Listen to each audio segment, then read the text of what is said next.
Just like Robert Kiyosaki's Rich Dad says, 4 green houses equal 1 red hotel. In Monopoly, the objective is to acquire properties, develop them with houses and hotels, and generate income from rent. The more properties and improvements you have, the higher your potential earnings. Similarly, in real life, investing in real estate offers an opportunity to grow your wealth exponentially. Financial intelligence is the key to building wealth. It's not just about how much money you make, but how effectively you generate and manage cash flow.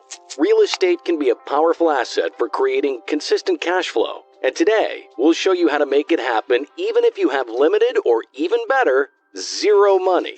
To begin, John hates Monopoly because he never wins. He doesn't understand how real estate works, and he's afraid of debt. But today, that's about to change. Stick with us throughout the video as we reveal the tips and tricks from Robert Kiyosaki and how you can buy real estate with literally no money. And maybe you could be the winner of your own Monopoly game. I mean life. So very simply said, assets put money in my pocket, liabilities take money from my pocket. And then this here is, so I'm not saying don't buy a house, but here is a house and I started when I was 25, bought my first house, and it was an apartment, it was an investment property. I didn't live in it, I rented it out, and it put money in my pocket. Before we get into how you can buy real estate with literally zero money, let's differentiate between assets and liabilities. If we need to summarize the topic, assets are investments that put money in your pocket, while liabilities take money out of your pocket. Your personal residence may be a liability due to ongoing expenses, but rental properties can be assets that generate income. To explain the situation even better, let's take a look at an example. Imagine you have a personal residence that costs you $2,000 per month in mortgage payments, property taxes, insurance, and maintenance. This property is where you live, and while it provides you with shelter, it doesn't generate any income. Now, let's consider a rental property. Suppose you invest in a rental property that you can acquire with a mortgage, and the total monthly expenses, including the mortgage payment, property taxes, insurance, maintenance, and property management fees, amount to $1,500. As a landlord, you decide to rent out the property for $2,500 per month. After deducting the $1,500 in expenses, you're left with a positive cash flow of $1,000 per month. In this scenario, your personal residence is a liability as it costs you $2,000 per month, which is money flowing out of your pocket. On the other hand, the rental property is an asset, generating income of $1,000 per month, which is money flowing into your pocket. Now that we understand assets and liabilities, it's time to learn deeply about debt before I can show you how to buy real estate with zero money. When thinking about debt as a concept, lots of negative and depressing thoughts come into mind. But should they? Robert Kiyosaki introduced the concept of good debt and bad debt. Good debt is when you borrow money to acquire assets that generate cash flow. And bad debt is the money you borrow to buy a new iPhone. Imagine this, you come across a beautiful duplex property in a prime location. The purchase price is $200,000, but you don't have all the funds available. Instead of dismissing the opportunity, you decide to tap into the concept of good debt as introduced by the renowned financial expert Robert Kiyosaki. You approach a lender and secure a mortgage for 80% of the property's value, which amounts to $160,000. This is the borrowed money that will enable you to acquire the property and potentially generate cash flow. With the duplex now in your possession, you rent out both units, each for $1,500 per month. After accounting for expenses such as mortgage payments, property taxes, insurance, and maintenance costs, let's say your total monthly expenses come to $2,500. Here's where the magic of good debt comes into play. The combined rental income from both units adds up to $3,000 per month. After deducting the $2,500 in expenses, you're left with a positive cash flow of $500 per month. Now, let's break it down. You're essentially using the borrowed money to acquire an asset, the duplex property, that is generating cash flow. The rental income you receive covers the property's expenses and even leaves you with a positive cash flow. It's a win-win situation. Good debt puts money in your pocket. Could a credit card be good debt? Well, it just depends what you spend the money on, right? So if you spent it on something that's going to produce income for you, like an asset, then it's good debt. But if you spend it on, let's say, a jacket that you wanted from Burberry, then it's not. First property there, it was in Maui, Hawaii in the 1970s. I bought it with a credit card. Wow. Property was $18,000, my first, but I've taken several real estate classes. And so I knew what to look for. I found this one property. It took a long time. When I found it, I just broke out my credit card and bought it, and it put $25 in my pocket. It went from this little dinky little thing, this is years ago, $25. It was good debt. I wish I had never sold it. That was a big mistake to sell it, because today it's probably worth $400,000 or $500,000, and that's a whole nother story. So far, we've learned about assets, liabilities, good debt, and bad debt. But in order to understand and to continue our journey on how to buy real estate with zero money, there's another concept that we need to make ourselves familiar with. Maybe the most important one, and it's called net operating income and capitalization rate. Net operating income, or NOI, and capitalization rate, or cap rate, play vital roles in real estate. NOI is the income generated from a property minus expenses, which banks evaluate to determine loan amounts. The cap rate helps determine a property's value based on its NOI. Net operating income and capitalization rate are fundamental concepts in the realm of real estate investment.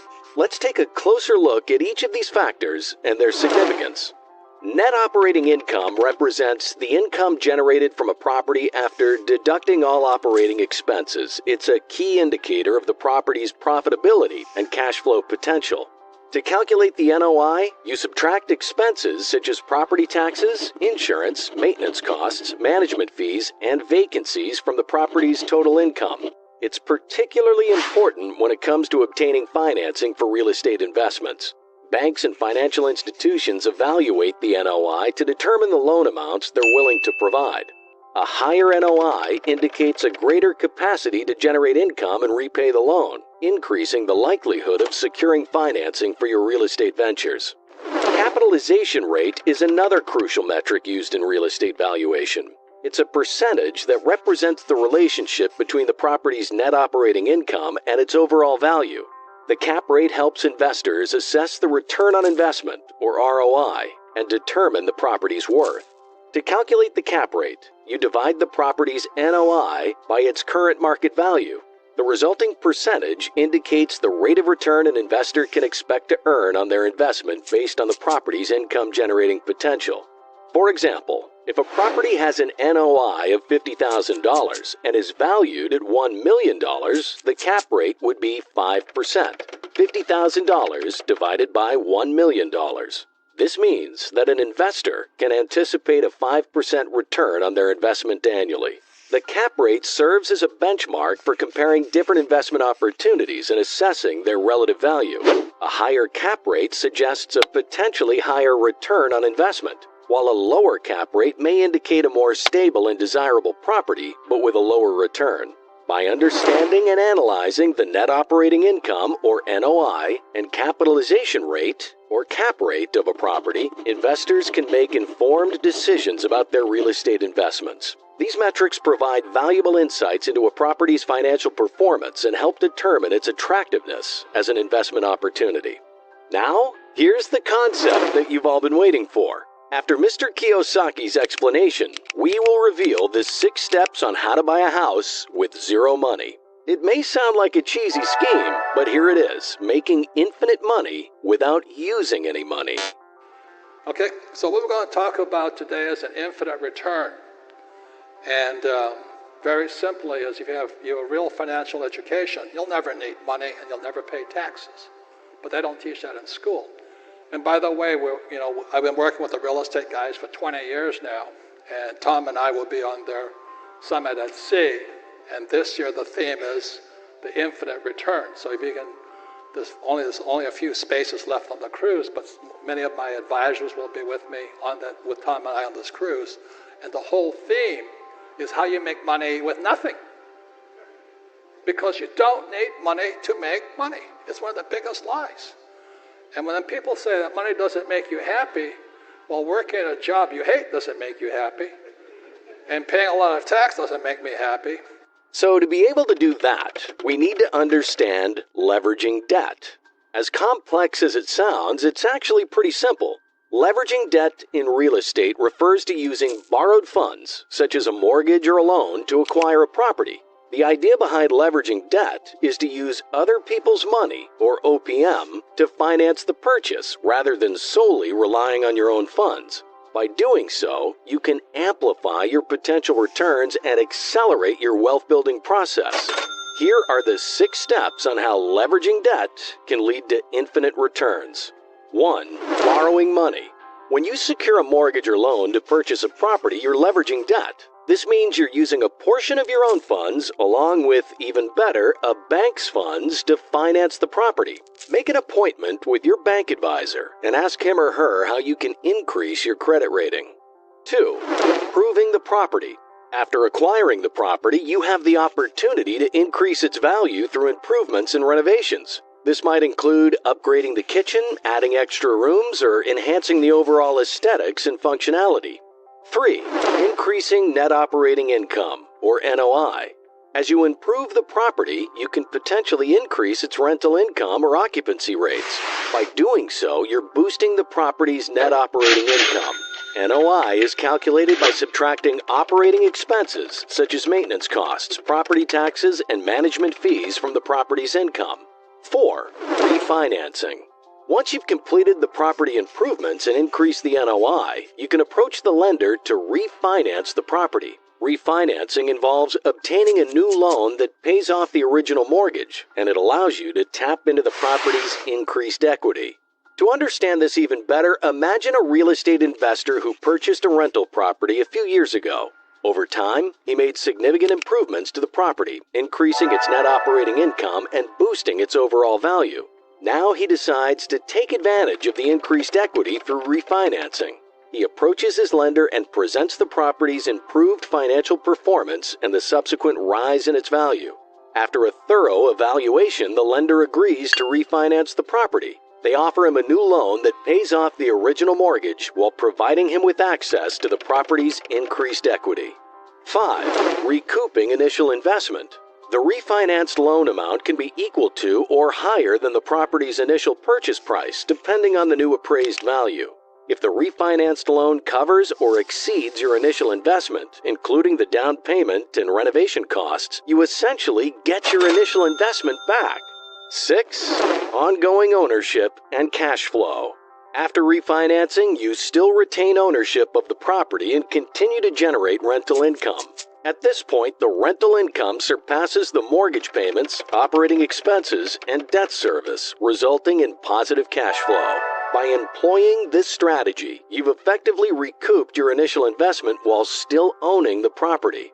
The cash flow generated from rental income can now be considered infinite returns because you're no longer using your own money to generate profits. Real estate investing also offers significant tax benefits. Debt repayment is considered tax-free, and you can deduct expenses and depreciation, reducing taxable income. It's a win-win situation for investors. It's important to note that leveraging debt carries risks, and it requires careful analysis, market research, and financial planning. Now, let's debunk the myth that real estate is a slow lane approach to wealth. While it's not a get-rich-quick scheme, real estate provides stability and consistent cash flow. It offers long-term wealth-building potential that can transform your financial future. You should always consider real estate as a viable investment option, but not the only one.